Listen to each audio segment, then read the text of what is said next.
Hello and welcome everyone. What an incredible day and opportunity that has brought us together tonight on this platform. Whether you're joining us from near or far, a warm welcome from the 2024 Advocates of Silence Turkey Giving Tuesday event, where our hearts will open, communities will unite, and generosity will ripple beyond this very moment as we share this time. I, Kübra Ünver, am a third culture nomad and am registered psychotherapist in both Canada and the United States. I'm thrilled to stand here with you as we embark on this meaningful journey together. Join me and lovely Carrie, whose love language is the act of service to humanity, as we make tonight unforgettable for all the right reasons. And I am Dr. Carrie O'Rourke. I am so very honored to be here with Kübra to guide you through this presentation. I'm from Kansas City in the heartland of the United States and wish each of you many blessings. So for whatever time zone you're joining us, good afternoon, good evening, good morning, good day.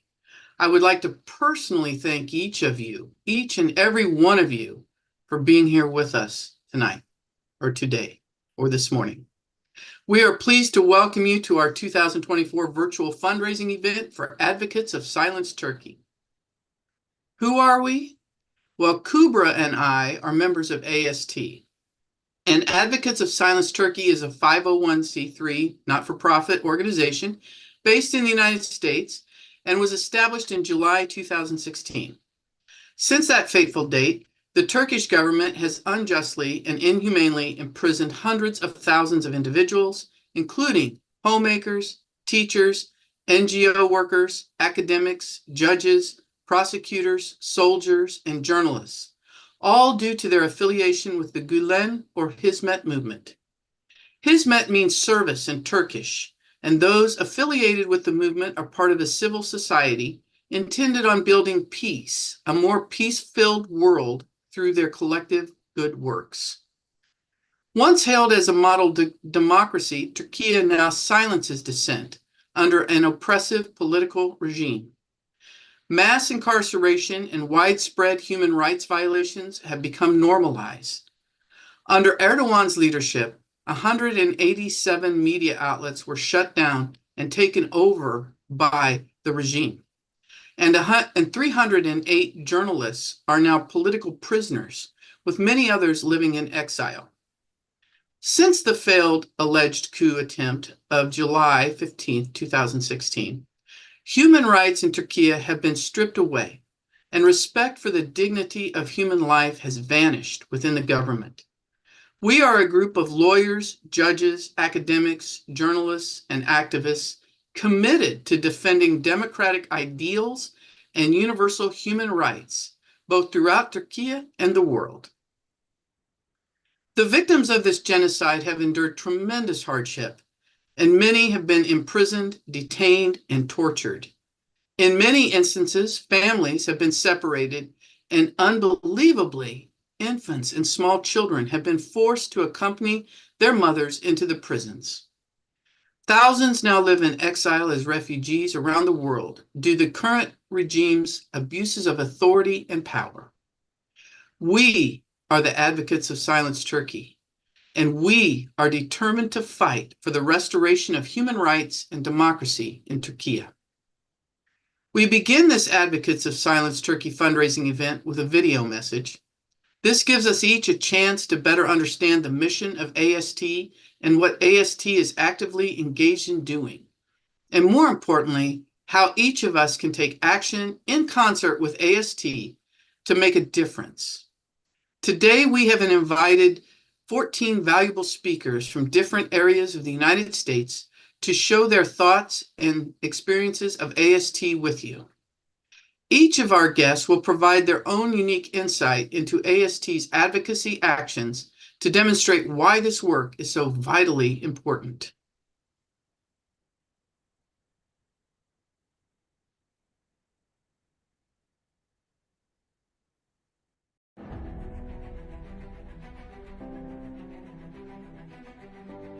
Advocates of Silence Turkey is a U.S.-based nonprofit, non-governmental organization that aims to raise awareness about individual and systematic human rights violations, principally in Turkey, and to be the voice of the silent.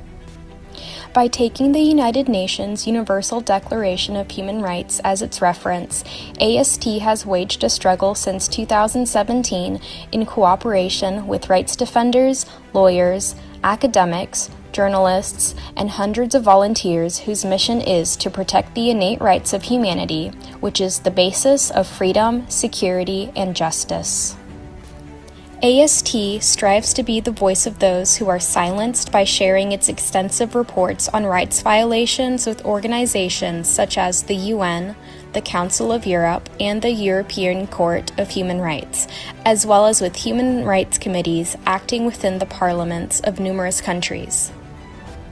AST further tries to draw attention to the unlawfulness and persecutions in Turkey with protest demonstrations around the world. In addition, it uses the language of art to express the sufferings of the silenced masses by organizing competitions in fields such as songs, poetry, and painting. AST reformats all these works in the form of books and publishes them on platforms such as Amazon and Google Books to make them permanent witnesses of human rights violations, aiming to leave reliable sources for future studies from academic research to movie scripts. Advertisements reaching hundreds of thousands, social media campaigns, documentaries, and short films broadcast on social platforms to announce all these works are auxiliary means in AST's attempt to make a mark on history. Regularly organized panels and seminars are one of the important tools of AST in announcing the rights violations of the oppressive regime in Turkey to the international community. In addition, with the Comprehensive Freedom Convention, it brings together dozens of experts every year and announces the problems of the silenced Turkey to a large global audience. In this way, it actively contributes to the ongoing legal processes in order to remedy the grievances of those whose rights have been violated. Staging the Silenced Turkey theater play, written and performed by the Americans, and organizing many similar activities with your support, AST carries out its work in 27 different fields with 16 subcommittees with the active participation of 121 people. You can reach and support AST and participate in events via our website or social media accounts.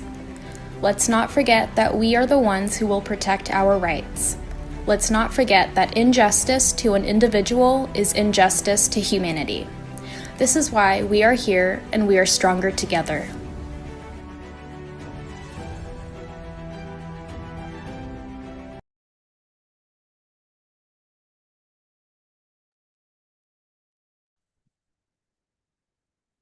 This video is a very powerful introduction to the work of AST and a great reminder of how we can turn empathy and compassion into action.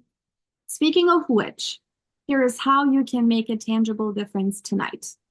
We will pull up a QR code that you can scan through your phone. And as you scan the QR code, it will take you to a website where you can choose the method that works best for you. As you choose that method, write down some numbers there. Nothing is considered little here tonight. What I always say is 1 is always better than 0. And what is even better is 1 with lots of zeros.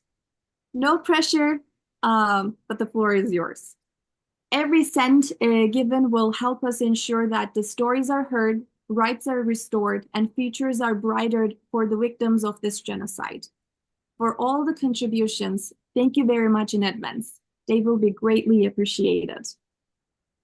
So let's get started. Allow me to introduce our very first guest tonight, Vice President of Advocates of Silenced Turkey, Sayed Önal, for his welcoming speech.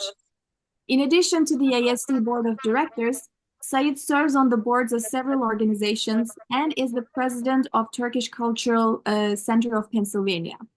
He is also a board member of the World Affairs Council of Harrisburg, Pennsylvania.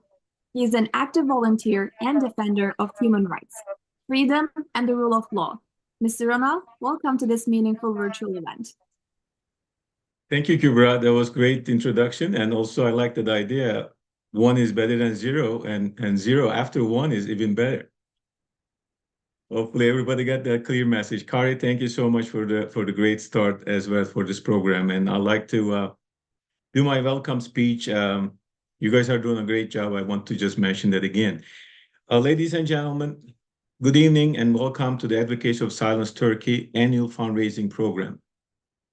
It's an honor to stand before you tonight as we gather with a shared mission to advocate for human rights, justice, and restoration of the rule of law in Turkey. This is an important mission of all of us, and this evening we would like to give you some other pictures that maybe has not been seen clearly. Representing the Board of Directors of AST, I welcome you to this important evening's presentation. This evening is not only a reflection of our determination, but also a historic moment marked by the presence of distinguished friends from outside the Turkish-American community. Your solidarity with us, the Turkish-American Hizmet participants, is a beacon of hope in our relentless efforts to support and save the lives of the persecuted and innocent. First and foremost, I want to express heartfelt gratitude to the countless volunteers around the world who make the mission of Advocates of Silence Turkey a priority in their daily lives. Your tireless dedication, compassion, and willingness to sacrifice your time and energy ensure that the voiceless are heard, the persecuted are defended, and innocent are supported. You are the heart and the soul of this organization, and we could not fulfill this vital mission without you. The urgency of our work is underscored by recent events. Just weeks ago, 4 innocent Hizmet participants in the country of Kenya were kidnapped and taken to Turkish jails by the Turkish secret police in a blatant act of lawlessness. These people were under the protection of United Nations and the Kenyan government because they were asylum seekers in Kenya. Close to 500 innocent civilians, members of the Hizmet community and beyond, were arrested in Turkey in just past week, unjustly thrown into prisons without due process and or evidence of any crime.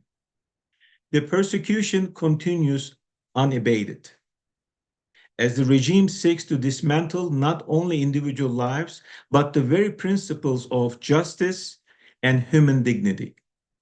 As we gather tonight, let us reaffirm our love and the hope for a strong and democratic Turkey, one that is counted among the world's most civilized nations, where the rule of law is upheld and human rights are protected for all. This vision of Turkey is not only our dream, but a necessity for its future and for the global community. To our esteemed speakers and supporters, your presence tonight demonstrates that the fight for justice knows no boundaries. You remind us that humanity's shared values of compassion and fairness have the power to unite us all. Together, we are part of a movement that will not rest until justice is served, until the rights of the innocent are restored, and until the rule of law reigns again in Turkey and beyond. Let us leave this evening inspired and resolved. Together, we are the voice of the silenced. We are the advocates for justice, for the restoration of basic rights, and for the vision of democratic Turkey that respects its people and honors its place in the global community. On this special day, we invite you to stand with Advocates of Silence Turkey by making a generous donation to support our critical projects and programs. You're going to learn more about what we are planning to do in coming year. Your contribution helps amplify the voices of the oppressed, provides assistance to victims of injustice, and advocate for the restoration of human rights and the rule of law in Turkey and beyond. Every dollar you give strengthens our ability to raise awareness, organize impactful campaigns, and extend a lifeline to those in need. Together, we can make a tangible difference in the lives of countless individuals who rely on our efforts to bring hope, justice, and dignity to their lives. Thank you for your support. and commitment to this vital cause. Thank you for standing with us, for your unwavering commitment, and for helping to shape a better tomorrow. I hope you all enjoy this great evening, and let us continue together to this critical work together. Thank you for the opportunity, and thank you for your friendship and support. Have a nice evening.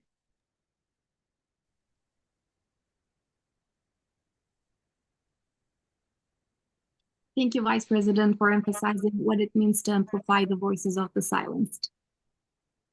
Thank you.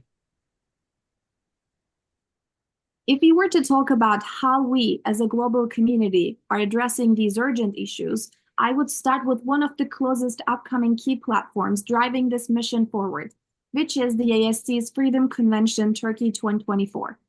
This YouTube live event will happen on December 10th, 9 days from today. Freedom Convention Turkey 2024 will explore Turkey's shifting political and economic landscape, marked by human rights violations, democratic erosion, and economic instability. With 2 panel sessions and an esteemed line of speakers, including experts such as Myrna Dawson, Kerry O'Rourke, Jorgen Lorentzen, Maya Erikon, Elodie Trenches, and Michael Pollack. The event will delve into the contradictions between Turkey's international human rights commitments and its domestic practices. Topics will be covered in a wide range, including political repression, opposition challenges, corruption, and economic hardships, aiming to foster global solidarity for justice, democracy, and human rights. Please mark your calendars and tune in for this event. We will take a deep dive into many of the issues facing Turkey today, and we will really focus on the democratic processes and the rule of law. There will be many great inspirational speakers at this convention, and much information will be shared that will be enlightening to everyone. In upcoming minutes, we will show the images regarding the convention, and that will give you a better idea what it looks like. For now, similar to AST, there is another sister organization that takes pride in being committed to using power of stories to relay the struggles of refugees. Oops, here we go. This is the image of the Freedom Convention. As I mentioned, there will be two panels, and we will have a number of experts speaking on the matters of Turkey's domestic and transnational repression. And I missed the other one. Yes. Right. We'll be talking about freedom and democracy and the rule of law, plus the oppression that is occurring, the genocide that is occurring with the Hizmet people in Turkey today and abroad. Mm-hmm. So mark your calendars. You're most welcome. And now I would like to introduce you a sister organization that takes pride in being committed to using power of stories to relay the struggles of refugees. Wanya Womack is the executive director of RUSU, Refugees Unknown Stories Untold. She is a human rights activist and international speaker, advocating for women, children, and refugees. She is a published author and has over 30 years of experience developing leaders and promoting social justice globally. Wanya holds a master's in conflict resolution and lives in Shanksville, Pennsylvania, with her family. She has a story to share with us. Hello, everyone. I'm Vanya Womack, Executive Director of Refugees Unknown Stories Untold. I'm here today to talk to you about an organization that means a lot to me and to those who work in human rights around the world, where the voices of so many are often silenced, and that is Advocates of Silence Turkey, or AST. You know, at one time, the Republic of Turkey was celebrated by insiders and outsiders alike as a powerful model for democratization. However, over time, democracy there has backslided. This has led to the silenced voices becoming the norm in Turkey, where harsh laws, widespread imprisonment, and ongoing violations of universal human rights has dominated. The Turkish regime ranks as the worst upholder of the rule of law in Eastern Europe and in Central Asia. At least 187 media outlets have been shut down, and hundreds of journalists are currently imprisoned as political prisoners of the state.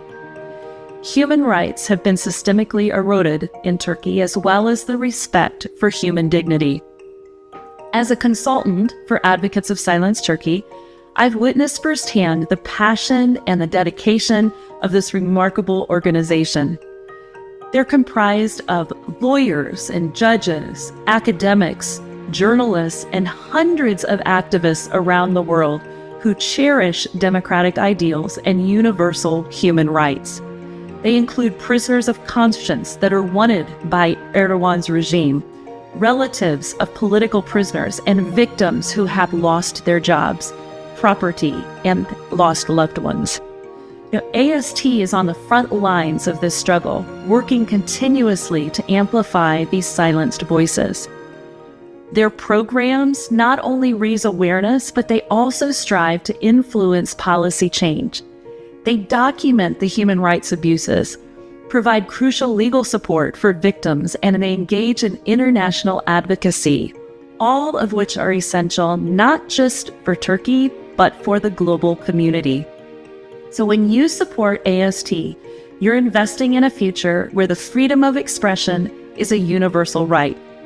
Your financial contributions enable AST to reach more individuals in need and to create kind of this ripple effect of positive change that can influence policy at the highest levels.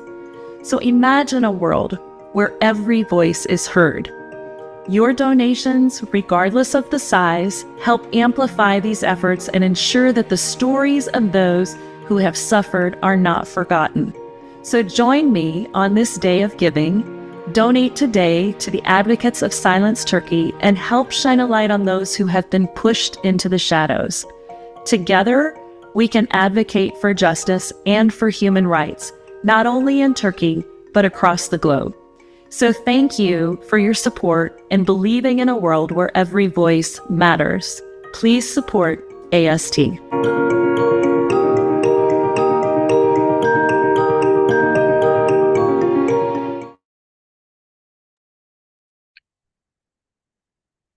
Thank you, Vanya, for sharing with us tonight. Now it's time to share how much we've raised in pledge amounts. And I'm going to show you how easy it is to give. You take your phone, you go to the QR code, click, press on the button, and now I want to be honored to give just a little bit. I don't have a lot of resources, but every dollar counts. I'm making my donation now, and I invite you to do the same. It's that easy. You click on the code and submit your donation amount. We encourage you because it's the voices of real people. It's the lives of real families that are impacted by this genocide, and we need your support. Now is the time.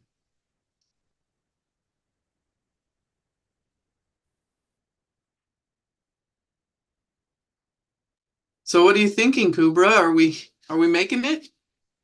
I'm hopeful that we will make it. There are a number of ways to make this possible, what you shared. And sometimes in order to exhaust those resources, we need some monetary, support. And through our generous viewers, I'm hoping that we will have something, meaningful that we will have living with. So our goal is to get 250 monthly donors. So it's kind of like making your car payment, or your payment for whatever, your utility payment. You just send a few dollars every month. It all adds up, and you really don't even miss it because it's just a monthly subscription, right? You just are kind of giving. And, Yes. Subscribe. It's easy. It's easy to give, and the dollars do tremendous work because such a high percentage of the people affiliated with AST are volunteers. Our overhead is low. Indeed. Indeed. Our next speaker is Ori Z. Soltis, and I had the honor of meeting him in person and was just overwhelmed with how intelligent he is and what a great speaker he is. So I'm really looking forward to this video. He teaches art history, theology, philosophy, and political history at Georgetown University. He's a former director of the B'nai B'rith Klutznik National Jewish Museum. He has curated over 85 exhibits and authored more than 280 works, including Our Sacred Signs, Searching for Oneness, Embracing the World, and God in the Goalposts. Again, I've personally heard him speak at the Friendship Dinner in Kansas City, and I was simply mesmerized by his message. I bought his book, I've read it several times, and I refer to it often because it's that good.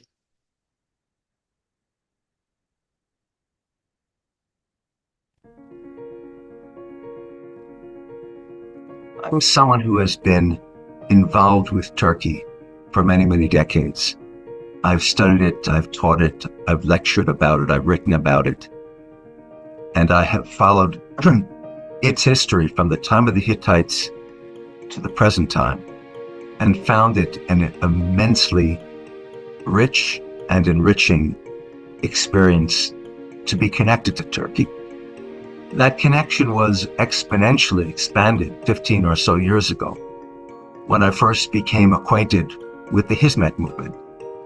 The movement, for which the Turkish word hizmet means service, that is inspired by Fethullah Gülen, by Hoca Efendi, to deliver service not just to Turks and not just to Muslims, but to humanity, to combat ignorance, poverty, strife, by creating schools, by creating social programs, by creating dialogue programs that involve interfaith and interethnic and international and everything you can imagine kinds of cross-fertilizations.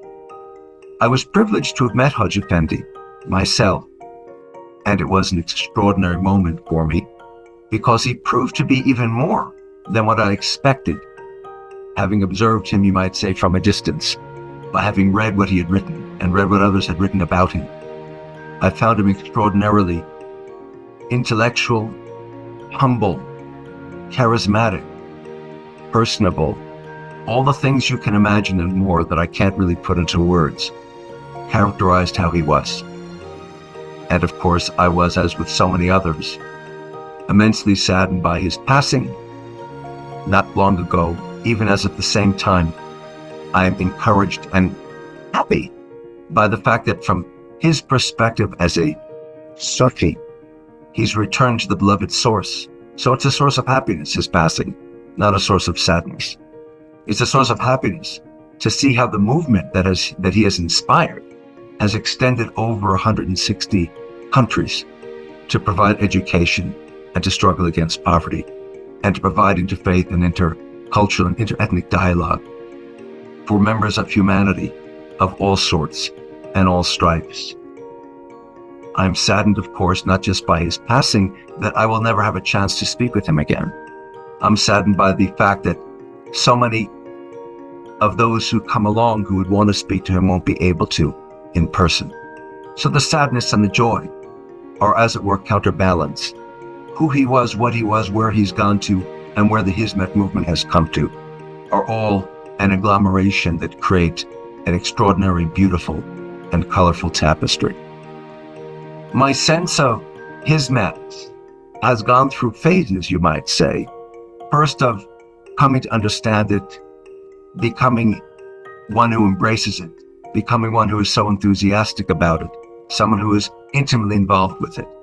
I've watched it struggle against the oppression that Turkey itself has increasingly experienced over the last decade, the present government of which has made it its business to try to destroy Hizmet, the very entity that in what it offers is so important to Turkey as well as to other countries.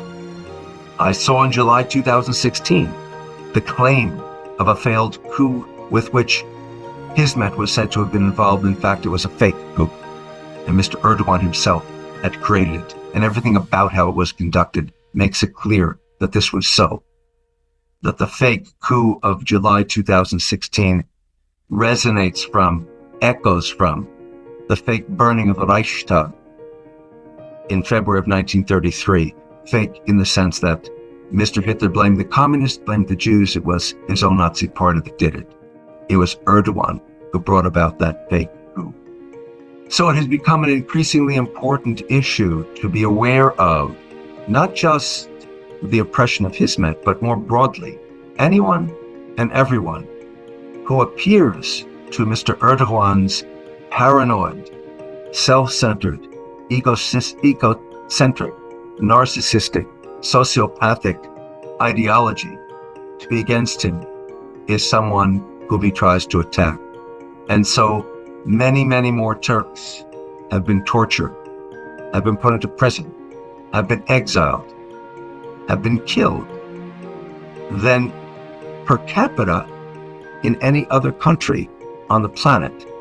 And that's why a work, a movement, an idea like the Advocates for Silenced Turkey is also so very important in speaking out and speaking up for those who can't speak because they have been silenced. Mr. Erdogan controls everything within Turkey, most importantly for the purposes of this conversation, its media, which means the everyday media outside Turkey in the world at large gets its information from his sources, and that means by definition it's getting misinformation. And that's why it is so extremely important for those of us who are aware of what in fact has been happening in that most beautiful country to speak back, to push back, to tell the truth, to cry for the beloved country, and to let the world understand what is happening and how important it is for us to try to make some effort to bring that which is happening to an end. To restore to Turkey the democracy that Mr. Erdogan inherited and has destroyed. And as part of that project, to make the world ultimately a better place for all of us. Thank you.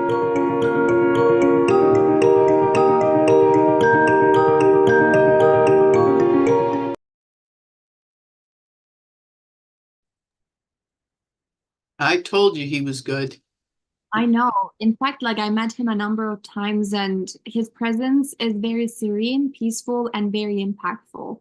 What he speaks are the things that he lives almost, like he internalized that. That's why I feel like people feel that energy and aura from him too. Like he's a walking wisdom, in my opinion.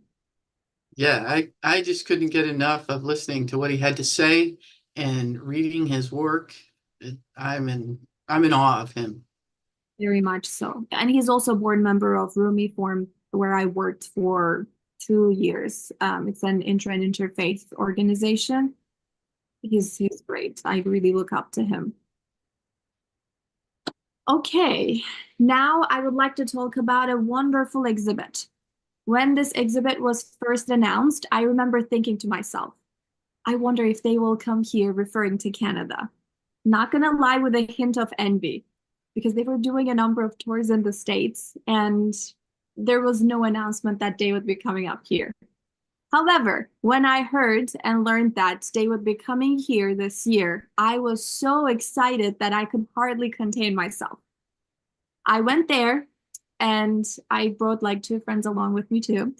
And as we looked at each of the artifacts on display, I remember like with bittersweet smiles and like tears soaking my cheeks as I listened to heart-wrenching stories and witnessed the inspiring resilience of the people. It was impossible not to be moved by the strength of the spirit in each of these stories. This social genocide exhibition was created to provide tangible proof of terrible human rights violations experienced by those oppressed by the regime after the July 15, 2016 coup attempt. The artifacts are meaningful memories of victims' extreme struggle and hardships that they endured. This exhibit aims to be a mission to remember, learn, and preserve the memories of the strong and courageous people of all ethnic identities, beliefs, and ideological views. Kurds, Alevis, members of the Hizmet movement, women, children, journalists, politicians, activists. Beyond all other factors, be it race, be it background, be it gender, the most devastating aspect of the ongoing persecution is the 759 children who are still imprisoned with their mothers. 759 children. The exhibit includes the many memories of mothers and children who lived inhumane experiences, directly, indirectly, through the regime's oppression. This exhibit has held 25 events in 14 cities around the United States and Canada, hoping to be a voice for children and all those struck by persecution. If you're interested in hosting this exhibition in your city, don't hesitate to get in touch with us. Yes, the unmuted exhibit is powerful, super powerful. And I was at its first exhibit in June 2022, and I'm telling you, you cannot attend this with a dry eye. There's no way, because it's real. It's tangible, like you said. Indeed.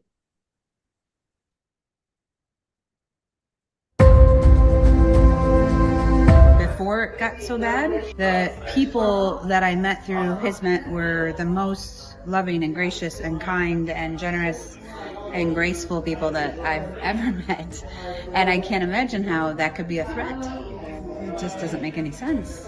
And so my heart aches for you. Well, it's informative, and it's a good way to open your eyes and hear your heart and your thanks.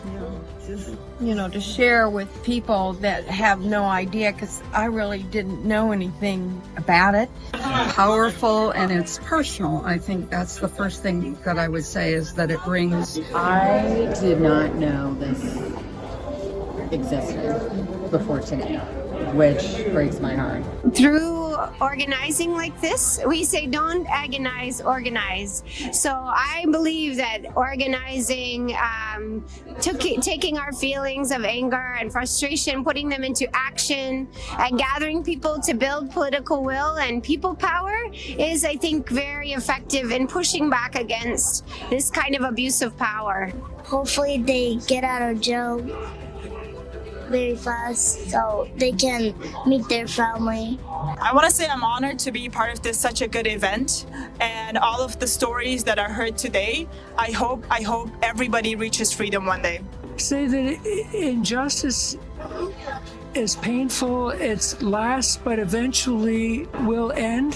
Martin Luther King said it very well in that famous speech, that the arc of justice the arc of history bends toward justice in the end. It has made my blood run cold. And what I've seen in those who have suffered these persecutions, those who are seeking to support them, is long suffering, energy, love, sacrifice, devotion, and now, hopefully, in Turkey, an incredible coming together. You really need Sophocles, Shakespeare, Tolstoy to capture the pain and the suffering of the Turks and Kurds. That there's hope.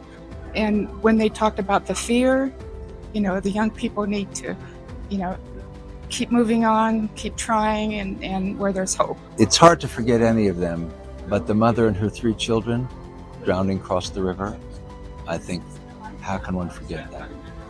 Intriguing and heartbreaking, the stories we've heard, but the one in particular that I don't think I will forget is about Cemile, whose body had to be kept in a freezer for 3 days, and her poor family and what they must have endured and continue to endure. When we think about whether it's someone who's lost their life or been arbitrarily detained or tortured, these are stories we don't forget.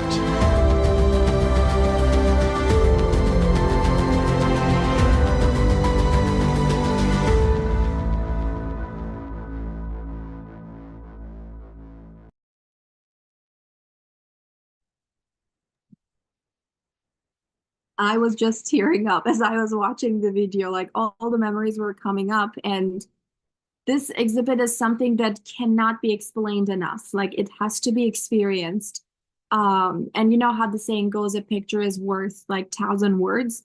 each display over there is beyond like worth more than 1,000 words. I Sometimes agree.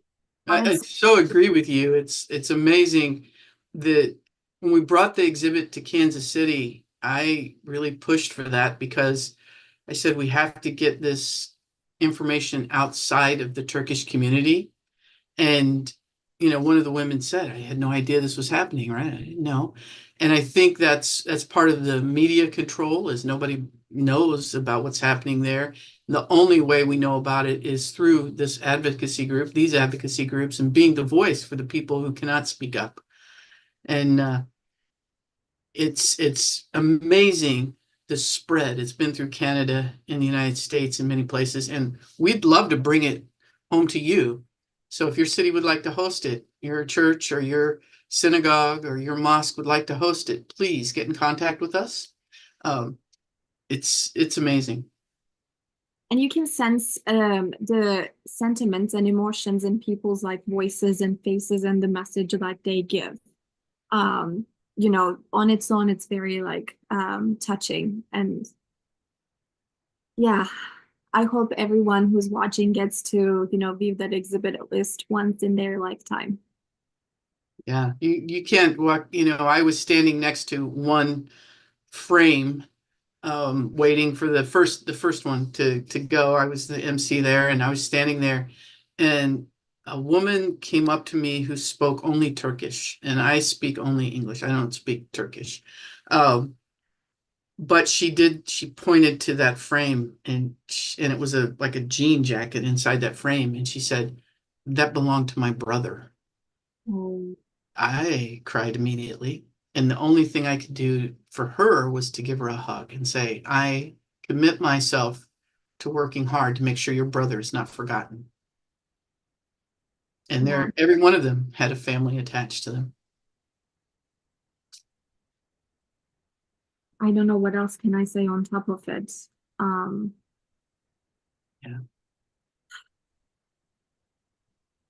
If you were to kind of like move forward with our purpose of making sure those, stories are heard, I have to introduce our very next guest. As David Letterman says in his show, the next guest needs no introduction. So this person reminds me of a heart that truly understands and carries the burden of others' struggles. You guys, you just witnessed too. She is not just a witness to suffering, but a motivated force for change. Oops. Okay. Embodying the essence of compassion and resilience. She is none other than dear Carrie. Carrie O'Rourke earned her PhD in education from University of Missouri, Kansas City in December 2023. Congratulations, it's been just a year. Thank you. With over 4 decades of advocacy and service in Kansas City, she's been dedicated to supporting the resource poor. A Navy veteran, Carrie is a member of Grace and Holy Trinity Cathedral and serves on the AST's advisory board. She is also the director of collaborative arts for Argovan Art and Academy.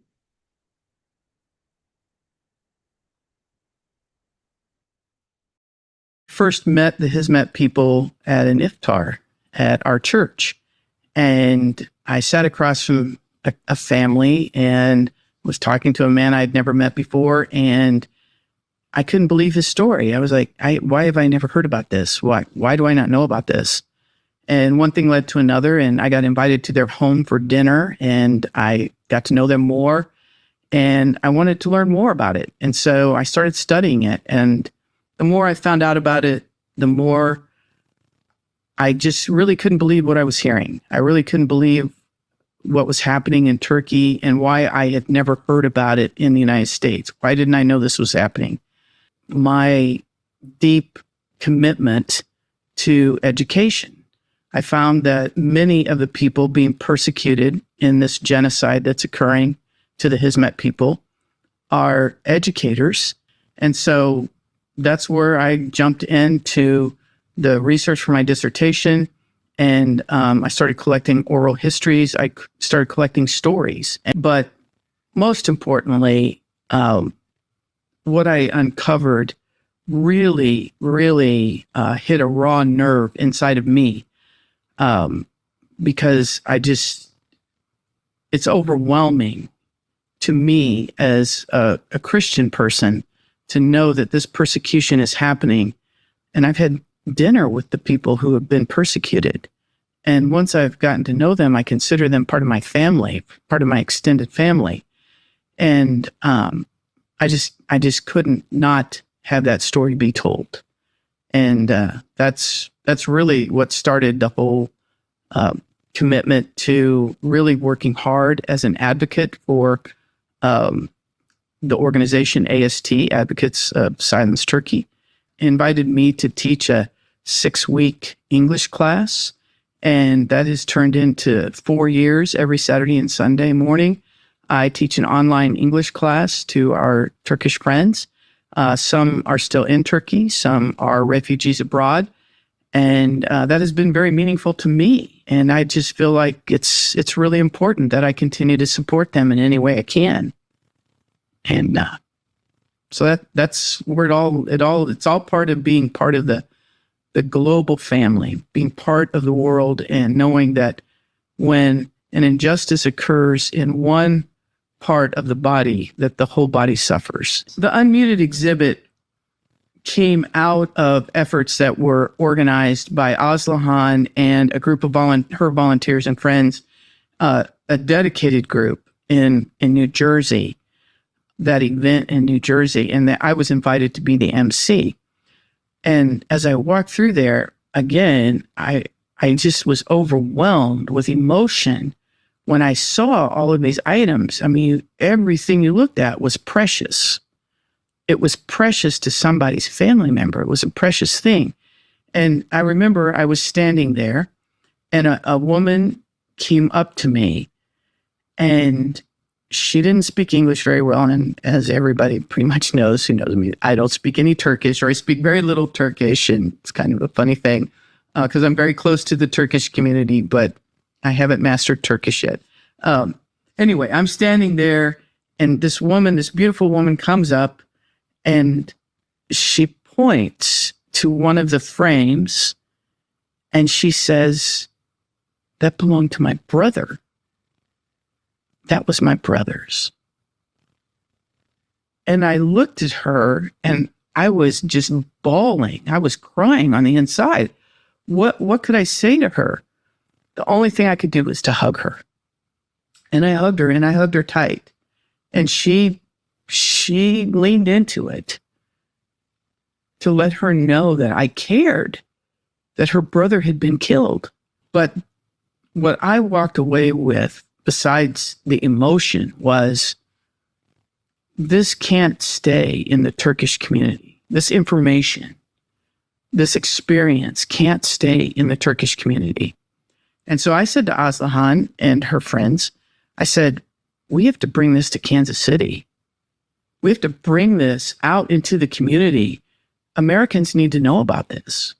Every single one of those artifacts is precious. Every single one of those artifacts has a family and touches other people. Like I knew him. I knew him personally.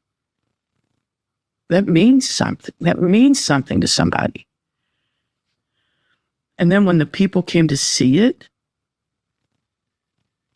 they were overwhelmed. There was one woman from our church, and I know her well. I saw her there, and I was like, what's wrong, you know? She literally was sitting in a chair, kind of off to the side by herself, and she was crying. And I thought maybe something had happened to her. You know, I'm like, ooh, you know, so I went up to talk to her. She said, it's just too much. It's too much to bear. Each one of those things belonged to a human person who was tortured or who drowned or who died in the process. We cannot stand by and do nothing. There is no do nothing option. There's only the do something option. And we each can only contribute what we can do. What can I do? I can speak up. I can teach a class. It costs me nothing. I can give money. I've got money. I can give some money. I can give my time. Each one of us has to do our part to make a difference.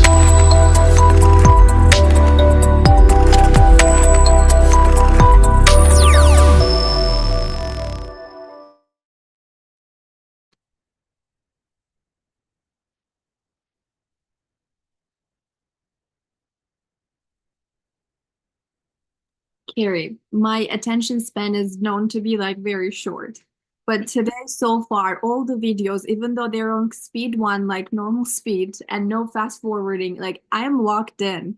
And our speakers, including yourself, like you guys lock your eyes in the screen or like on the camera as if you're talking to the audience, like talking right through the hearts of the person who's watching it. And it's incredibly, impactful, powerful. You're a great storyteller. Well, I just want to say, I feel like that's my role. When I talk to my students and I talk to them and ask them, what is it you want me to say? They all say, thank you for speaking on our behalf because we are not able. And so I feel like God, Allah, some higher authority has commissioned me to speak up on their behalf. And I feel like there are hundreds of Hizmet followers who do the same. They speak up. And we know a number of them personally. You're one of them, as a matter of fact. Your voice is very strong. Aslihan,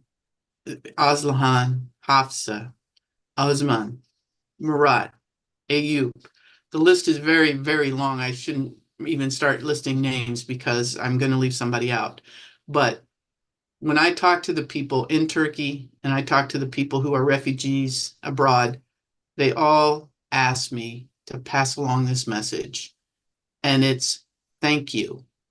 Thank you for listening. And yes, we are suffering, but the sun will rise tomorrow and we will be strong once again, and this will pass. They are hopeful.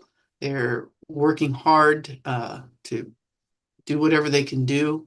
And it's our job to make sure their voices do not go unheard. Indeed. And speaking of which, there are a number of ways. Like, yes, we're in the giving season, and this is mostly like kind of going in a direction of like monetary basis. But as you reminded in the video, you can, gift your time, you can gift your talent, you can gift your money, and you can gift anything basically. And we will have a video actually that will show how we are utilizing, those gifts. Consider them, we can consider them investments. Yes, it's a gift, but it's an investment in the voices of those who've been oppressed. And it's important. It's exceptionally important work. Indeed.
Advocates of Silence Turkey, AST, is a 501c3 not-for-profit organization in the United States, which means your donations are tax deductible.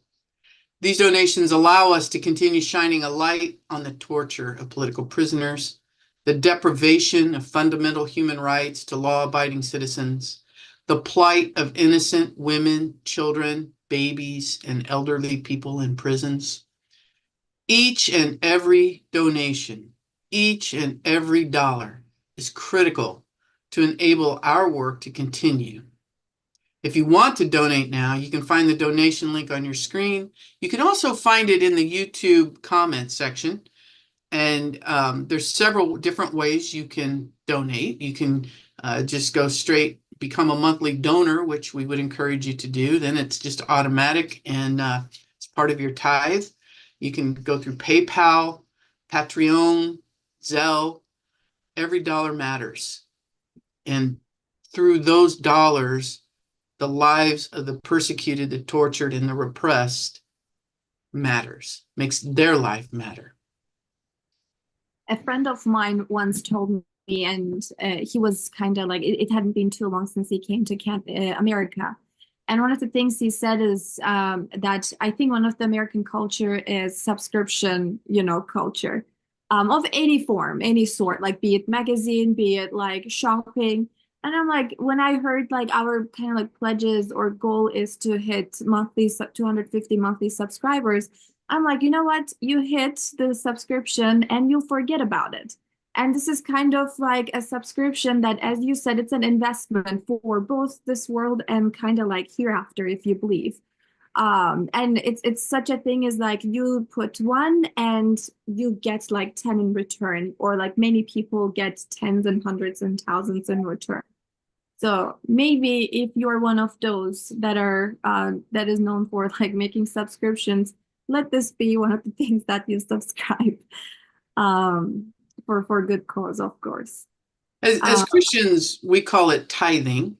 I'm not sure what they call it in the Muslim world, in Islam, but and one of the, a lot of preachers really don't like to talk about stewardship. They hate to do the fundraising, but I see it as an investment. I see it as everything we have been given is a blessing from above. It's from Allah. It's from God. And so giving back, I'm just giving back to God what belongs to God. And I'll give to Caesar what belongs to Caesar. That's a Roman reference, obviously. But, the fact of the matter is, it's a subscription. It's easy to do. You don't miss it because it's just part of your monthly budget, right? And it's an investment. It's an investment in humanity, and it's an investment in empowering voices. And so I just pray for each one of you, pray blessings for each one of you who are considering a gift. Scientifically speaking, like as a therapist, there was a study where they measured the oxytocin level, if my memory serves me well, of 3 people. One does the help, the other one receives the help, and the other one witnesses the help being kind of like carried out. And each person's oxytocin level shown a notable increase in their body. So biologically speaking, it's really like helpful as well. Right. Generosity is something that has to be planted in your heart. It is. It is indeed like encoded. We just need to bring it out. So I think we're going to hear from the youth now. And really, I consider myself a dinosaur, and people like Kubra and the youth are our future. And I think their message is very important. Let's hear them out. Statistically, we know there are over 2.2 million investigations, 500,000 imprisonments, and even over 3,000 babies and children growing up in the prison cells. To many people, these are just another statistic. They're like, oh, this is so horrible, bad things are happening. But for these statistics, to me, behind every single number, I see the faces of my family and my friends in Turkey. I see the faces of my community members that had to flee here. And so every single one of those 2.2 million people, they represent something different to me, which is why that exhibition is so important in showing every single person's life in detail. For example, in America, it would be considered murder If a man with 4th-degree pancreatic cancer, he was kept in a prison cell with no access to any type of treatment. However, in Turkey, journalist Mevlut Öztaş was forced to stay in his cell and did not receive treatment. And once he was released, he passed away in a couple of weeks since it was too late for him. Or in America, it would be considered murder for a man to be handcuffed to his bed for 35 days as he was sick and then to pass away there. And if people learned that his handcuffs were only released when he was in a coffin, this would be considered murder in so many places, but when it comes to Turkey, people are very silent about it. So this is why it's really important for us to learn both the lives and the deaths of these people, as they represent such important things to us. And this is why the exhibition of the silent screams is very important, to not forget the stories of these people, as they're all symbols to us, symbols of resilience against the face of oppression, and their names deserve to be honored all around the world. And personally, I believe that this exhibition is really, really significant, only because we hear about these stories all the time as Turkish youth, although I know many people who there are many people who are not aware of the situation that's going on in Turkey right now and has been going on for years now. And as Halim also touched upon a really significant example, there are many people suffering, and these are not just adults. There are kids, women, like vulnerable populations that are suffering significantly in Turkey right now. And as a youth from this country, I feel like it was my responsibility to help out, to at least be a little voice to all those people who are suffering currently. And I think in the exhibition, as it was mentioned, there are many items from the people who are suffering, like their personal belongings, or it could be like a letter. And I think that it is much more impactful than only hearing or these stories from other narrative. It is more impactful to be able to see, hold the items, and it kind of helps us, it brings a glimpse of reality into everyone's minds, and it did to me as well. So as Martin Luther King Jr. says, injustice anywhere is injustice everywhere. So I feel like as it is going on in my country right now, it is a responsibility that I should carry to make sure injustices are heard and known. This exhibition, I've been a part of it since it first happened at New Jersey. I had the honor of co-hosting with one of our lovely members, Dr. Carrie O'Rourke. And it means a lot to me, especially as someone who grew up away from Turkey, who grew up in America, where all I had was the news of what's going on in Turkey, and I had no idea what I could do, you know? And with that feeling, I was so glad when, I found out that, AST existed and that they were doing these amazing things, and that I had the opportunity to do something, to take action. And we started small, just greeting people at the door at one of the memorial events. And then, AST, I truly appreciate how they, trust the youth and giving them responsibilities. And they presented me with this MC, the co-hosting opportunity, just when I was in high school. But overall, one memory that I will never forget, as I was being introduced to this exhibition and all of the stories, was holding the small of the children who had passed away in the Medici River as they were trying to escape. In fact, the children of a very close friend of Miss Aslıhan Kaş, who had been my mentor, who had supervised this whole exhibition, and she was telling me the story about how her friend, who they had planned on escaping together from Turkey, she had told me their story about how they had passed away with their 3 or I believe 4 children. In the Medici River. So holding their T-shirts in my hand, their little, baby clothes, and holding those stories with me as we did these exhibitions, it was very valuable. And I feel like the youth especially should be, is a very big part of this, because we hold their stories and we're remembering them and we're helping people remember them. It's super hard to hear, but also read about them, because at the end of the day, these are real stories, and I just can't sometimes process them. And also, I was gonna tell about one thing that happened to me while I was at a program. So I was explaining this story about a woman that passed away in jail with her kids because she had cancer and she couldn't get the right treatment that she needed. They wouldn't give her medicine, so she passed away. And while I was explaining this to her, and she was like, she stopped me in the middle and she was like, this was my sister. And I just stopped for a second. I was like, oh my gosh, like at that moment, I didn't really know what to say because I was like, oh, I'm sorry for your loss. I was just explaining her whole like sister's story, which she already knew, but that just affected me a lot.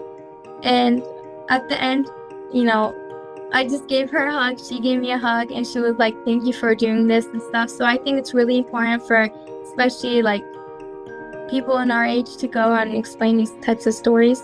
We organized with the youth in Kitchener. We organized the program. It was really nice. I have found out that Exhibition of Silence Screams has 800 volunteers from over 32 countries, which is growing every day. And yeah, it was really nice. As lost, I want just to share a story because I was responsible from the books. And there are 22 books that are available in Amazon that you can read many different stories that are written by the people of, some children, women, the youth, inside prison, outside prison, waiting for their parents. So the story that I wrote, I was like, introducing the books and everything to people that was visiting the stand. And I just came to a page where a mom and a 10 years old is visiting their father in prison. So his mom gave some amount of money to deposit to his father's account inside the prison. So he went to the officer and said, I would like to deposit this money to my father's account. And the police was like, aren't you too young to do this? Like, do you know how to do this? And I remember the line was exactly right thing. I am not young enough to be here, seeing my father in prison at this age. And you think I'm young enough to be, depositing this money? So yeah, the generation that comes saw a lot of things, but they will do a lot of things and things will be so different. We need each and every one that has a good heart and wants to do something for a good cause in this pathway. Thank you very much, everyone.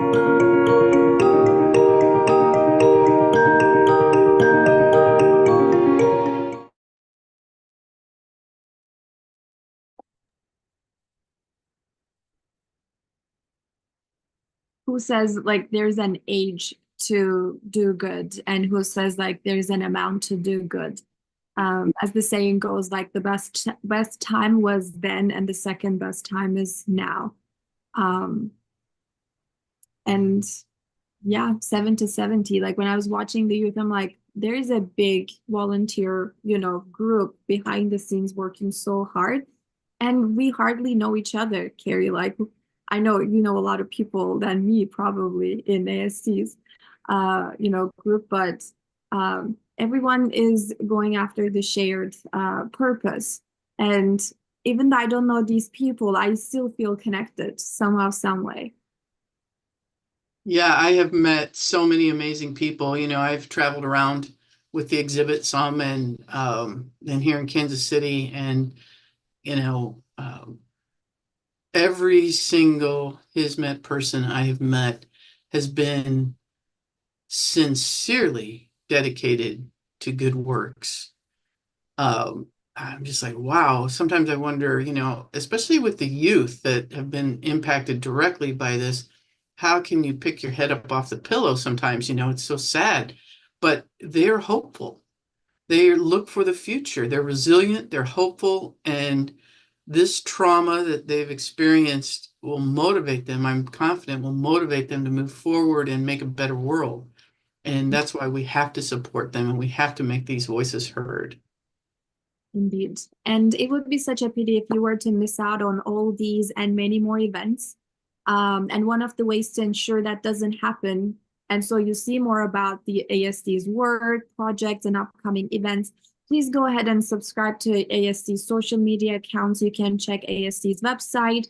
And if you haven't yet subscribed to AST's YouTube channel, it's right under your screen. You can go ahead and hit the subscribe button because now is a great time, if not when. All right. So there's a Turkish saying that says, a cup of coffee has a 40-year memory. Our next guest, Ed Stevenson, a retired United Methodist pastor in Prairie Village, Kansas, must have drank a cup of Turkish coffee during his visit to Turkey in 2006, because it seems like the bond that was created there has inspired his commitment to interfaith work in Kansas City and Montana. As he spent much of his career serving Kansas City churches, he also published poems in Fountain magazine and created a video for his Met initiatives, cherishing the friendships and the values he's encountered through his work.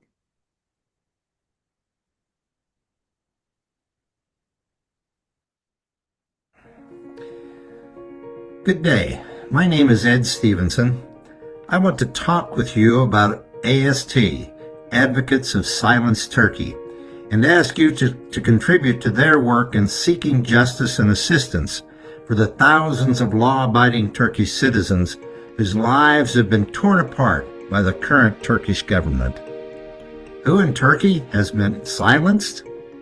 Basically anyone critical of the regime of the current leader of Turkey, President Recep Tayyip Erdogan. Some 130,000 people have been imprisoned, many of them continuing to be incarcerated without fair judicial process.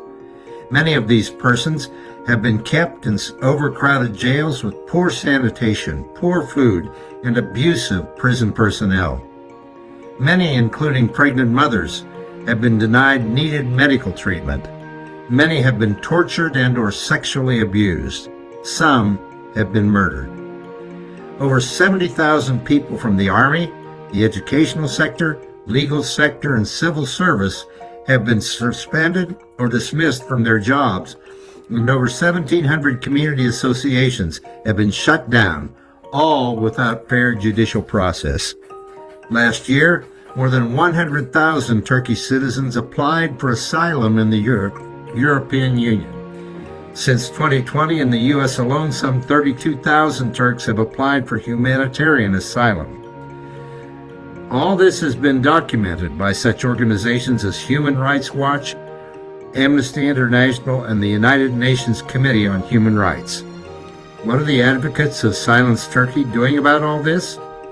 AST has published a number of books and produced video documentaries detailing the sufferings of men, women, youth, and children, both those who have been incarcerated and those who have taken the dangerous journey for political asylum outside of Turkey.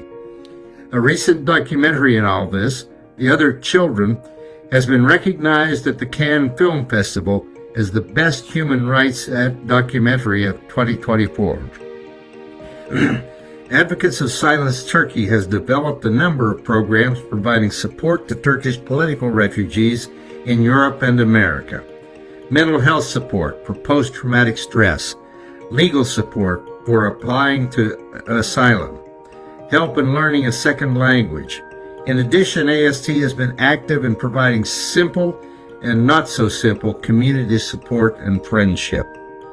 All of us do get by with a little help from our friends.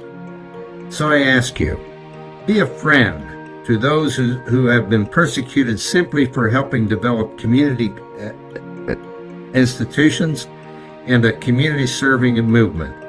Give today to Advocates of Silence Turkey for this important cause. Thank you.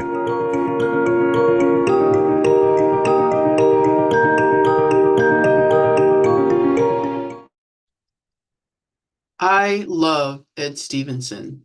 He is a really cool guy. He's a holy man. And when you meet with him, he always has a way of finding the bright light in a situation. He's a cool guy. So thank you, Ed, for that message. So our next speaker is Taylor Qualls. He's a young man, and he lives in Lee Summit with his wife and new baby. Lee Summit, Missouri. Taylor works as a therapist and young adults pastor in a Christian church. He is an AST advisory board member. He's married and has 2 children, but he has a new baby. And we love babies. And Taylor has been great support. I love the wisdom of youth. I love his optimism and his willingness to help. He's willing to contribute anytime we've ever asked him. So I'm really grateful to Taylor. Hi, my name is Taylor Qualls.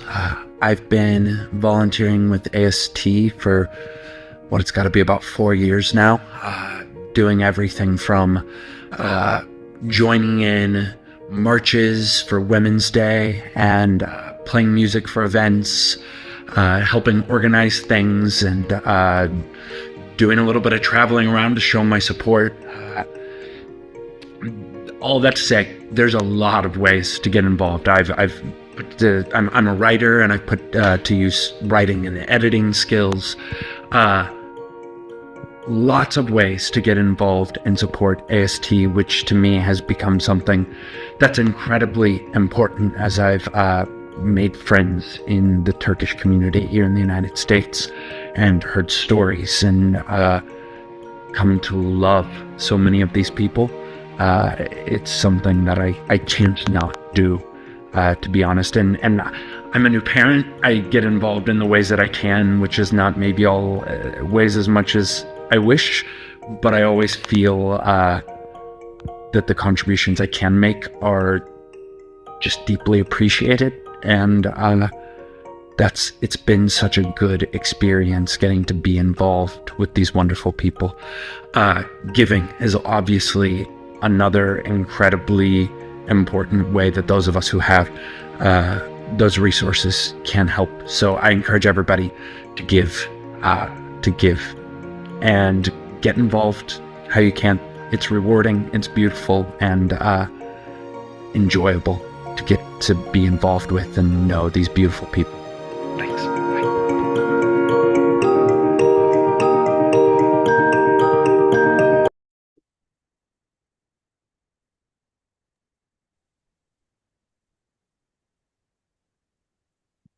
Thank you, Taylor. It was really coming effortlessly from his mouth as he was kind of speaking of his truth and all the things that he's doing. Now let's hear from Reverend Dr. Tyler Kaufman, who is ordained United Methodist elder with a passion for service, interfaith dialogue, and empowering others. He has served in diverse settings, from rural Montana to urban Denver. Tyler holds degrees from Rocky Mountain College, Drew Theological School, and George Fox University.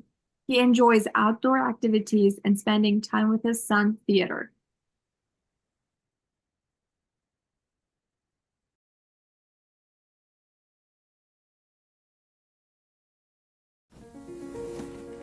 Hi, I'm Reverend Dr. Tyler Kaufman.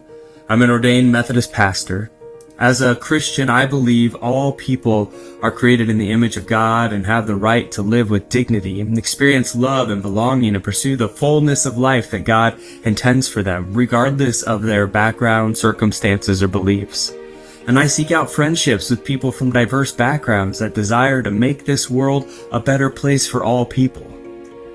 My mentor in interfaith relationship building, Wesley Arya Raja, once taught me the importance of not only sharing our beliefs, embracing our differences, and finding common ground, but also in coming together through the breaking of bread and working side by side to serve those in need.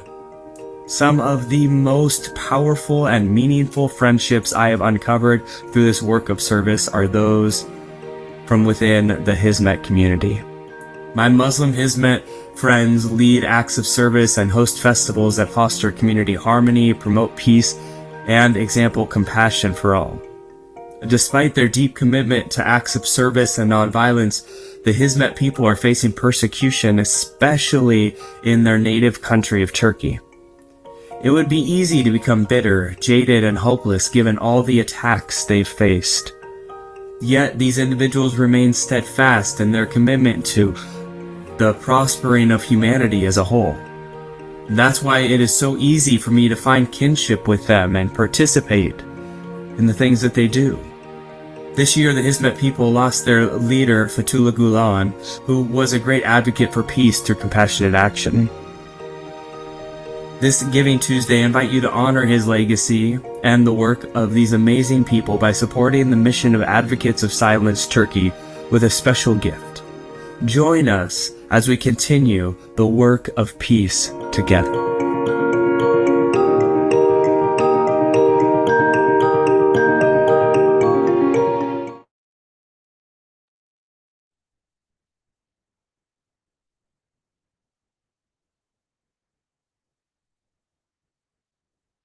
Carrie, shall we kind of like review what our most recent, graphics and numbers?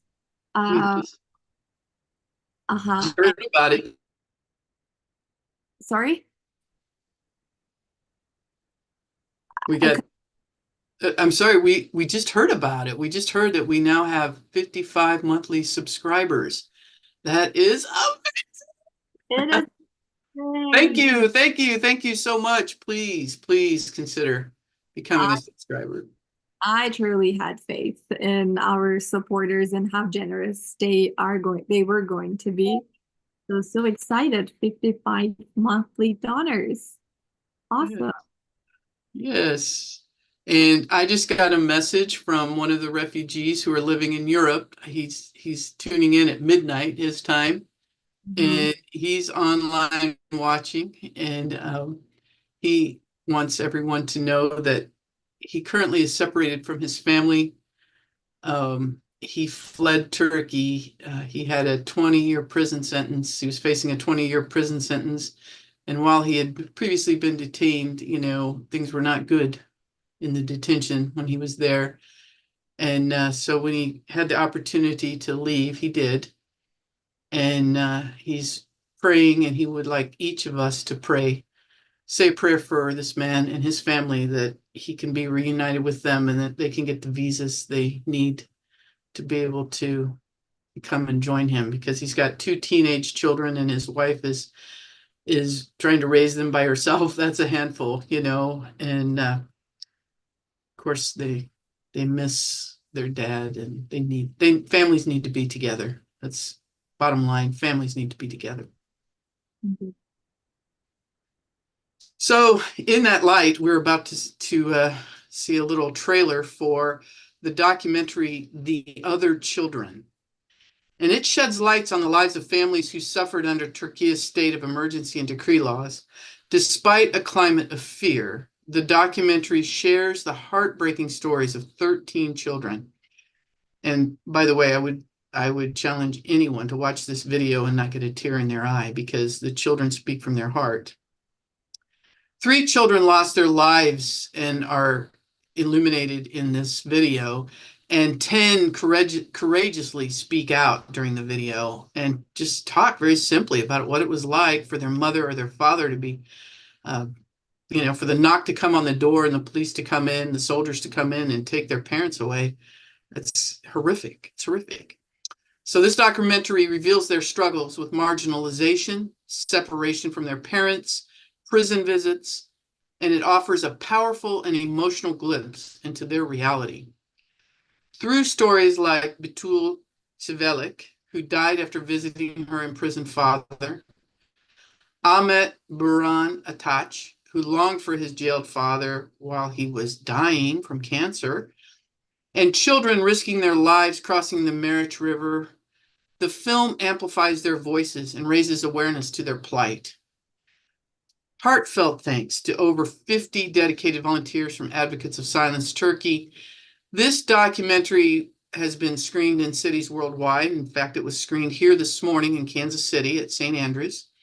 It includes screening locations include New Jersey, Toronto, Sydney, Arizona, and Kansas City. With 3 awards and 5 festival finals, The Other Children continues to share these vital stories globally. And that's very important part of the mission of Advocates of Silence Turkey.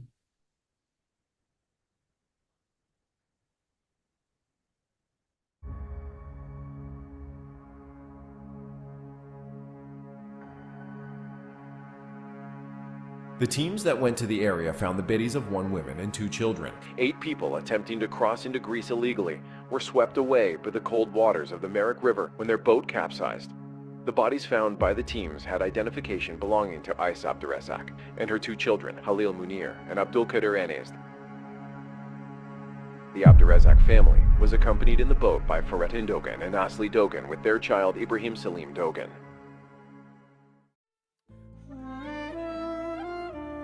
Police took my mother while I was sleeping. We made bracelets there with my mother. My schoolmates didn't know about it as I was afraid that if they heard about it, they would exclude me. When I was at school in Turkey, the teacher in the religion class was doing politics, as you know. Then they didn't pay my scholarship. I don't know exactly why either. I am Betol Chivalek, my grandfather, grandmother, sister, and I lost our lives on December 7th, 2018. I am Furkan Dizdar. On February 7th, 2017, I passed away.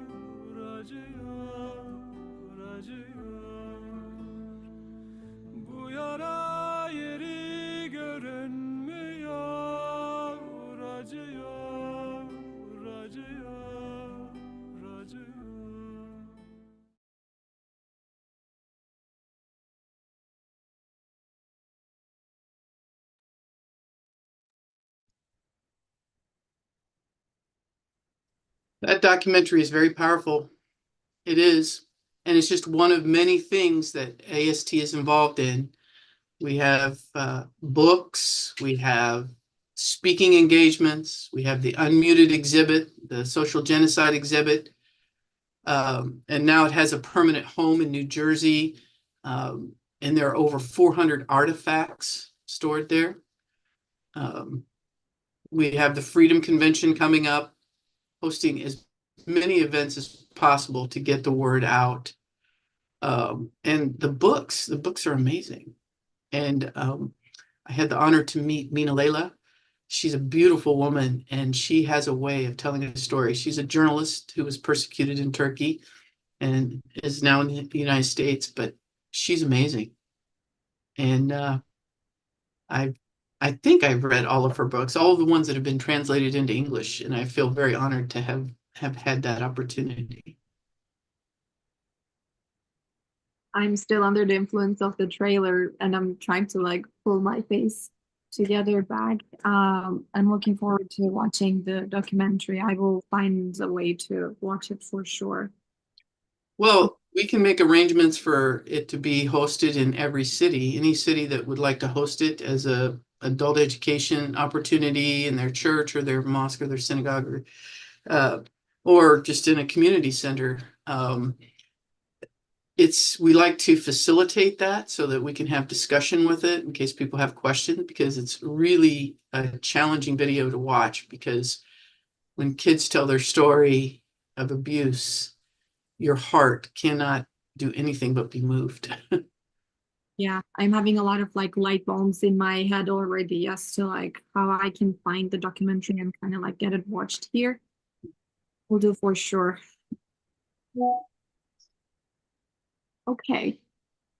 So, sorry. Okay.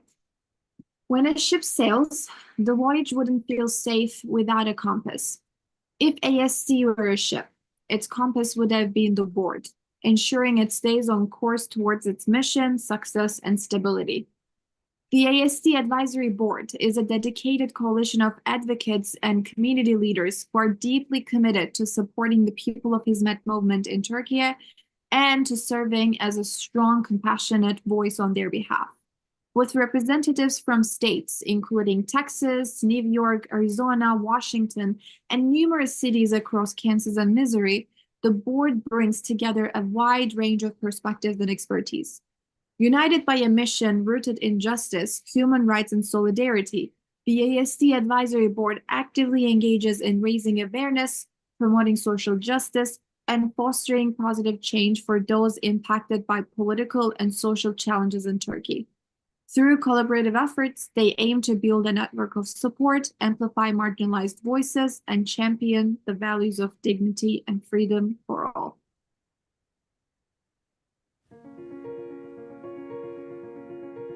Hi, I'm Satbir Kaur Khalsa. I live in Tucson, Arizona, and I'm very grateful to be with you here today. This is the season of giving in the United States and in some other places in the world. So please, give generously to AST. There is a lot of longing for freedom within the Turkish people that are affected by the current government there, that limits their freedom, their access to medical. Many of them are in prison. They've lost their jobs. They've lost their financial security. They've lost family members and friends, and their communities are still threatened. Please give generously. Thank you. Advocates of Silence Turkey works nonstop to address issues of oppression and persecution happening in Turkey, the injustice that is happening to the Hizmet people. Now is the time more than ever that we must be supportive of our community and our friends. And I just invite you to give generously and consider AST in your giving consideration, in your giving decisions for this year, because it's really important. We have a lot of issues to address, and the torture and imprisonment of men, women, and children, and what happens to families in Turkey with this persecution is unjust, and it takes resources to be able to address those issues. Thank you. I'm Gloria. I'm a member of Advocates for Silent Turkey, and I ask you to please consider donating and giving to this wonderful group of people who are trying to advocate for families in Turkey, families that have been separated from one another, some here in the US and others still back in Turkey. These are families. Please think about that and keep helping them to keep together and stay together. Thank you. My name's Lou. We live in Liberty Lake, Washington. We've been associated with AST for a number of years. We really value and appreciate the relationships that we have made with Turkish people and Hizmet people through AST. We've learned about the violations of human rights of people in Turkey. There's a lot of caring going on in around these issues. We support AST, and we urge you to consider financial support in the upcoming day of giving. So help AST to do the work that it does so well. Thank you. Hi, I'm Gretchen Ike. I live in Wichita, Kansas. And like the others you're hearing from today, I've been a part of the volunteer group Advocates for Silenced Turkey for probably 5 or 6 years now, and feel pretty strongly about the situation that is faced by so many people in Turkey who are denied their human rights and suffering, and as you've heard, from imprisonment and family separation. This volunteer group has been working round the clock, especially the leadership, to find ways to keep refugees in contact with each other and to provide them with the resources. And it's essential that we have financial support to be able to do that. If you're probably very aware that refugees and immigrants are especially threatened at this moment, and your gifts will do much to help those in Turkey and those who have had to leave Turkey because of the human rights situation, and family members that are political prisoners there. So your gifts will do much to help those people and to hopefully put pressure on any future to make future changes in the government of Turkey. Hi, I'm Reverend Tyler Kaufman. My mentor in interfaith relationship building, Wesley Arya Raja, once taught me the importance of not only sharing our beliefs and embracing our differences and finding common ground, but also in coming together through the breaking of bread and working side by side to serve those in need. Among the Hizmet community, I have found kindred spirits in such work. My Muslim Hizmet friends lead acts of service and host festivals that foster community harmony, promoting peace and practicing compassion for all. Despite facing persecution, these individuals remain steadfast in their commitment to the prospering of humanity as a whole. So this year, they lost their leader, Fethullah Gulen, who was a great advocate for peace through compassionate action. And I invite you this Giving Tuesday to honor his legacy by supporting the mission of AST and supporting Hizmet people with a special gift. Join us as we continue the work of peace together.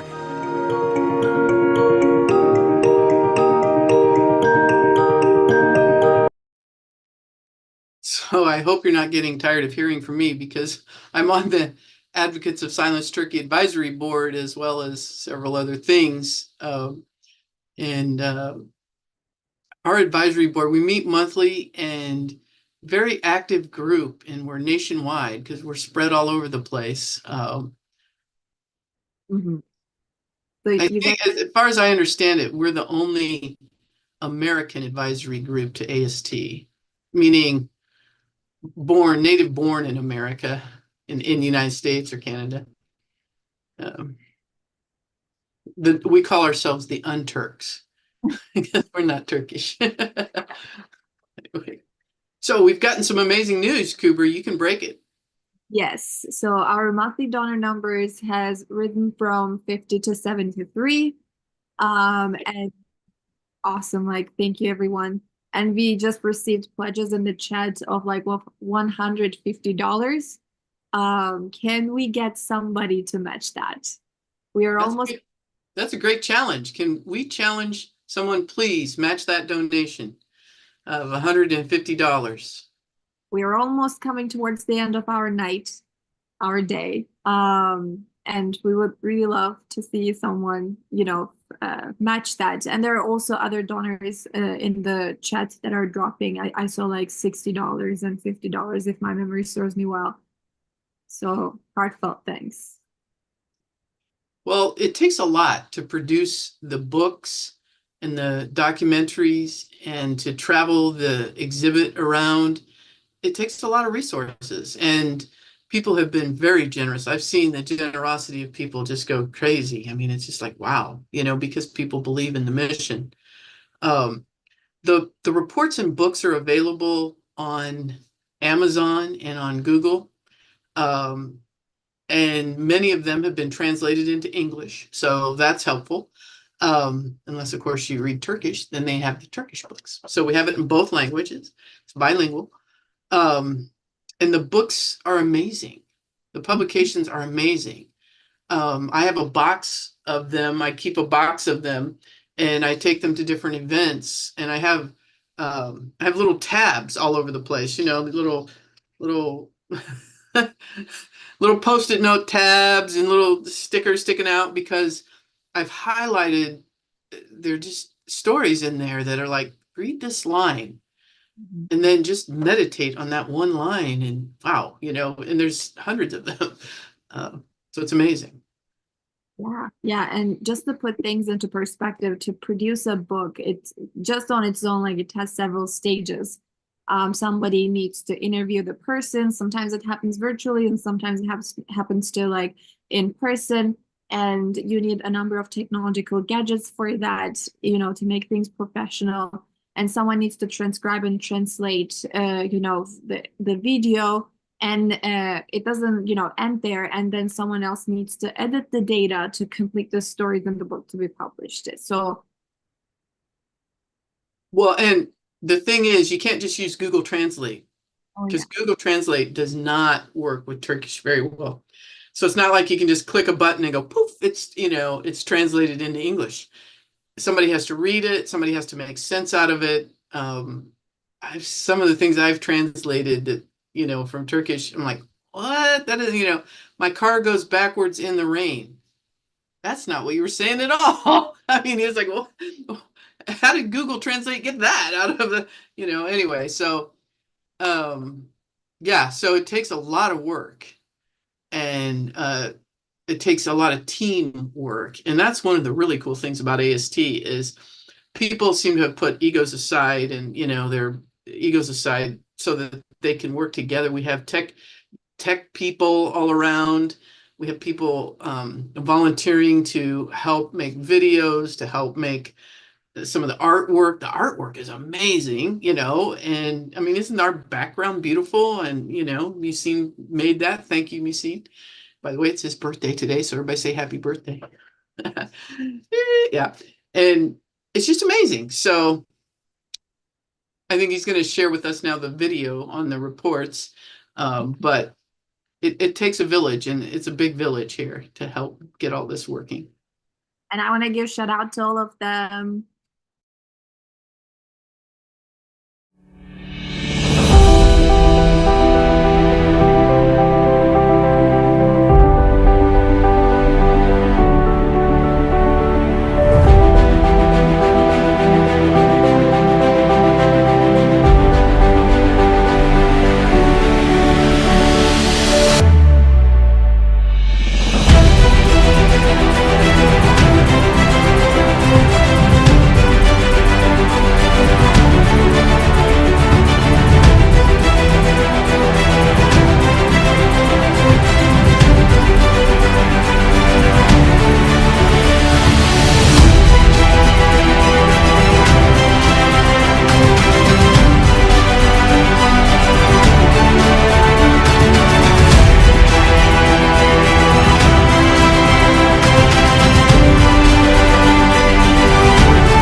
Over the past decade, Advocates of Silenced Turkey has documented systemic human rights violations in Turkey, particularly against Gülen movement supporters.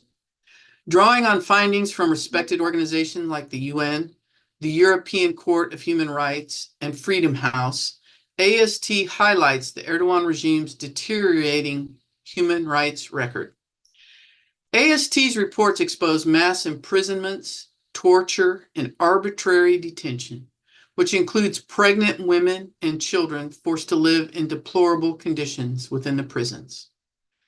These reports cite rulings from the European Court of Human Rights condemning Turkey's lack of judicial independence and exposing violations of due process, alongside Freedom House's classification of Turkey as not free due to the suppression of civil liberties and dissent. By compiling these filings, AST provides a critical voice in exposing abuses and urging global action to address Turkey's human rights crisis. The Archiving Persecution of Hizmet Movement project preserves the stories of the Hizmet people oppressed by the regime. Through interviews and documentation, the project raises global awareness of these experiences.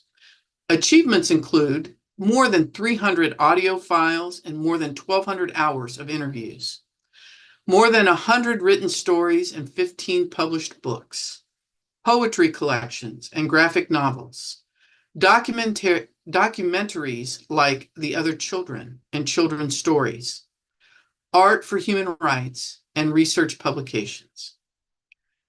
Dr. Mehmet Haladin is an associate professor of mechanical engineering at Arkansas Tech University with over 25 years of experience in solid mechanics, failure analysis, and material science. He has led $1.4 million in funded research, published 50 papers, and filed 2 patents. After earning his PhD in the United States and overcoming the closure of Melikşah University in Turkey, he reestablished his career in the United States. Dr. Haladun is known for his expertise in advanced manufacturing, composite materials, and fatigue analysis, as well as mentoring future engineers and scientists. Welcome. Thank you for giving me this opportunity to share my story. My name is Mehmet Khalidun, and I'm one of the countless individuals affected by the sweeping persecution that followed the July 15, 2016 coup attempt in Turkey. At the time, I was a faculty member at Melikşah University in Turkey, a foundation university known for its academic excellence. Without warning, our institution was shut down by a decree, leaving all staff, including myself, unemployed overnight. No investigation, no trial, just devastation. My colleagues and I became targets.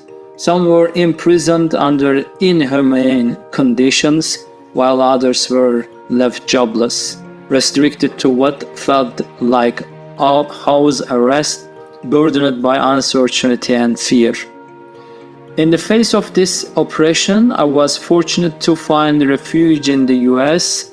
Here I encountered other academics who had endured similar experiences, professionals who had lost their careers, their homes, and sometimes even their families. Despite our struggles, we found solidarity and a renewed sense of purpose through organizations like Advocates of Silencedturkey, AST. AST is not just a platform, it is a lifeline. Through its collaborative initiatives with efforts like Scholars' Right Watch, AST amplifies the voices of persecuted academics, ensuring our stories are heard on the global stage. Through talks and presentations to raise awareness on the issue, reports, visuals, interviews, seminars, and advocacy campaigns, AST has been relentless in its mission to highlight the erosion of human rights and academic freedoms in Turkey. I stand here today as a testament to the resilience AST fosters. AST has helped us and countless other rebuild lives, but the work is far from over. Hundreds, thousands still remain imprisoned. Thousands, millions are still silenced. Your support can extend the reach of AST's invaluable projects. Together, we can provide hope to those who feel forgotten and restore the freedoms that have been stripped away. Thank you for standing with us.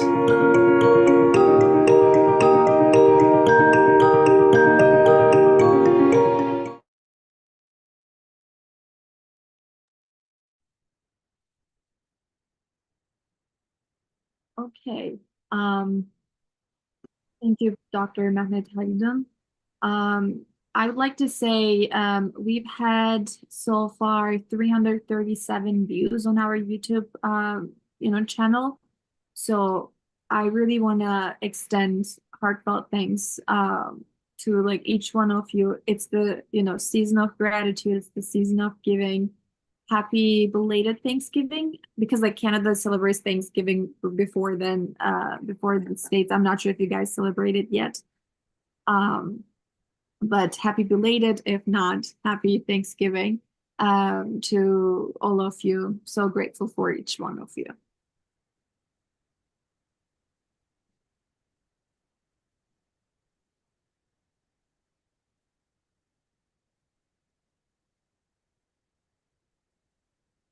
Advocacy work comes in many forms, shaping policies, paving the way for justice, and driving societal change. Our next guest, Craig R. Shageen, embodies this spirit of advocacy through his remarkable career in law and public service. Mr. Shageen, a graduate of Haverford College and Villanova University School of Law in Pennsylvania, has been practicing law since 1980. He is admitted to the U.S. Supreme Court, multiple federal courts, and the Pennsylvania Supreme Court. Craig previously served as Chief Counsel of the Pennsylvania Department of Commerce, General Counsel for Historic Landmarks for Living, and an associate at Schneider, Harrison, Segal, and Lewis. He is an author on legal topics, a member of the American Immigration Lawyers Association, and the Pennsylvania Bar Association. He's also an adjunct professor of immigration law at Widener University Commonwealth Law School. Join us as we welcome Craig Shageen. Thank you. Since July of 2016, I have spent a good bit of time representing various individuals seeking asylum from Turkey.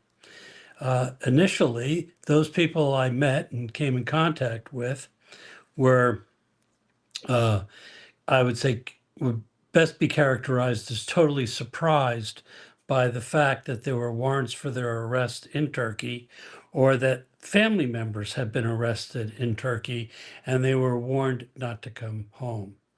What's most interesting about this group of people collectively is that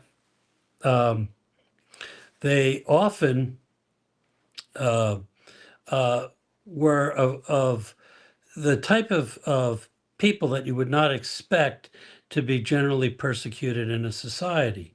They would be military officers, journalists, prosecutors, judges, justices, law professors.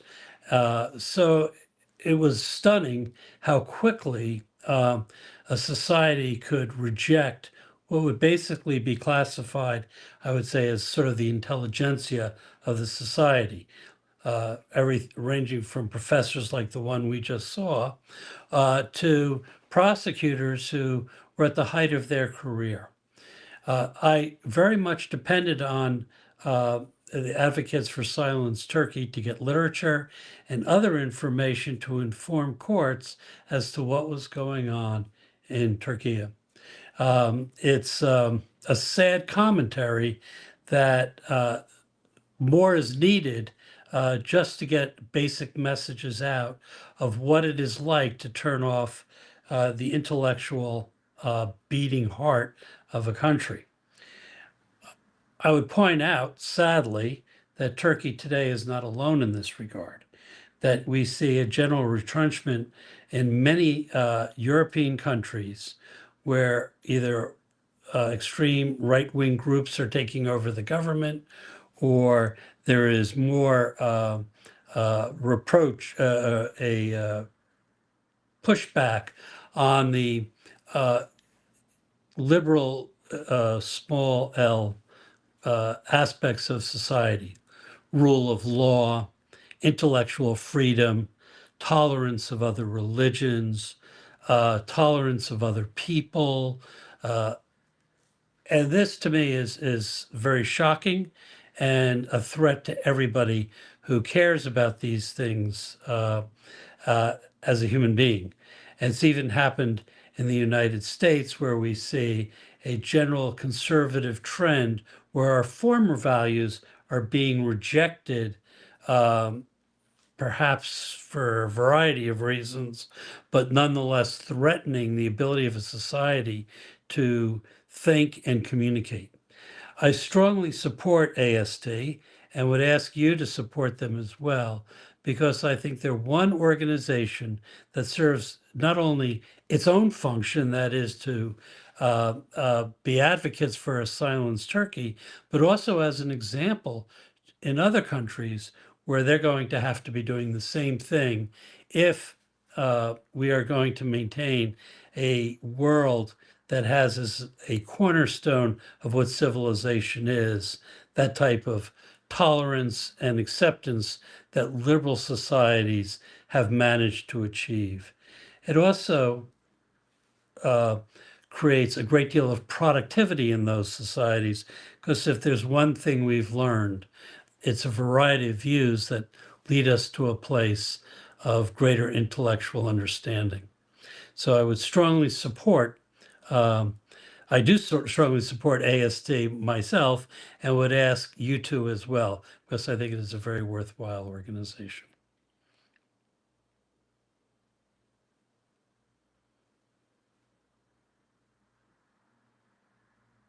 I'm sorry. Thank you, Craig, for your comments. The legal aspect of what's happening in Turkey is very complicated. And understanding it is it's hard to believe. It's because we trust the rule of law, and we have different expectations here in the United States about freedom, about the definition of freedom. So I appreciate your comments very much. Thank you. You're welcome. So we are coming close to the end of our fundraising event. And I would like to introduce, well, first of all, Kubra, do you want to share the news about where we're at with our subscribers? Thank you for always giving me the floor to break the news. And ladies and gentlemen, we're coming closer to 100. It's 100 to like monthly donors. It is 88 in the moment, 12 more generous, donor. We are waiting you as we're coming closer to the end of tonight. Please come. It's amazing. It's amazing. And I trust that a lot of people will share this on their social media feeds, which will help spread the word, and we will continue to receive those contributions and those subscriptions. And I trust the process.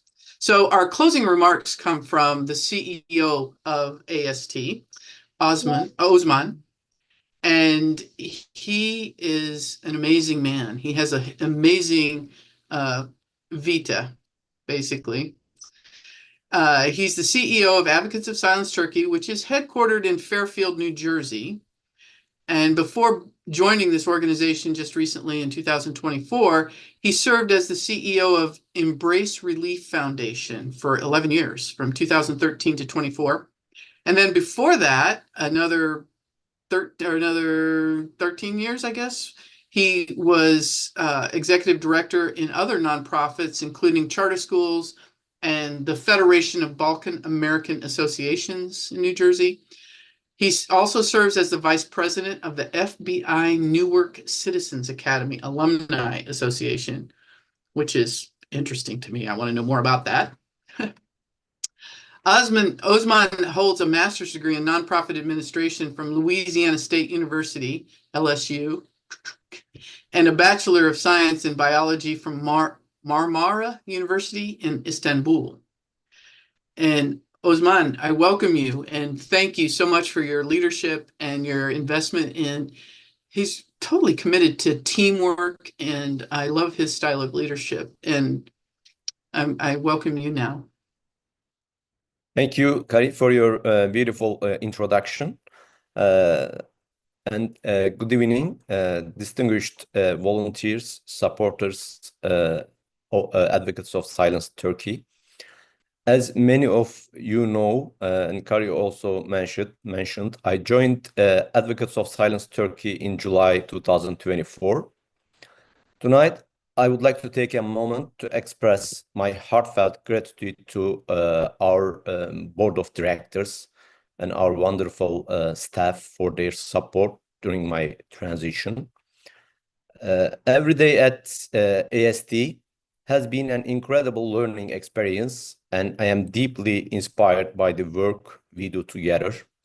When my friends ask me what I think about my new job, particularly about the AST and its programs, I tell them it feels like being the part of a close-knit family, a community of passionate volunteers who are wholeheartedly committed to the organization mission and who give so selflessly of their time and also their energy.